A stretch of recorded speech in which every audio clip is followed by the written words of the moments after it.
மலேசிய ஆயுதப்படை உயர் அதிகாரிகள் சம்பந்தப்பட்ட ஆப்ஸ் பாரசைட் மற்றும் ஸ்தா நடவடிக்கைகள் குறித்த விசாரணை அறிக்கையை மலேசிய ஊழல் தடுப்பு ஆணையமான SPRM இன்று அரசு வழக்கறிஞரிடம் சமர்ப்பித்தது.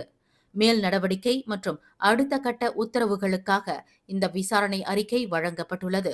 அதனுடன் சம்பந்தப்பட்டவர்கள் மீது சுமத்தப்பட வேண்டிய குற்றச்சாட்டுகள் குறித்த பரிந்துரைகளையும் SPRM சமர்ப்பித்துள்ளது. இதுகுறித்த அடுத்த கட்ட முன்னேற்றங்கள் அவ்வப்போது அறிவிக்கப்படும் என்று SPRM தலைமை ஆணையர் தான் ஸ்ரீ ஆசாம் பாக்கி இன்று தெரிவித்துள்ளார். கடந்த வியாழக்கிழமை பொது நிதியை தவறாக பயன்படுத்தியது மற்றும் கொள்முதல் முறைகேடுகளில் ஈடுபட்டது தொடர்பான விசாரணையில் 2 உயர் அதிகாரிகள் மற்றும் 4 மூத்த அதிகாரிகள் உட்பட மொத்தம் 23 பேரை SPRM கைது செய்தது என்பது குறிப்பிடத்தக்கது. மேலும் செய்திகளை தெரிந்து கொள்ள கீழே இருக்கும் பெல் பட்டனை அழுத்துங்கள். உங்கள் மகிழ்ச்சியை வெளிப்படுத்த லைக் மற்றும் ஷேர் செய்யுங்கள். தொடர்ந்து திசைகளோடு இணைந்திருக்க சப்ஸ்கிரைப் செய்யுங்கள்.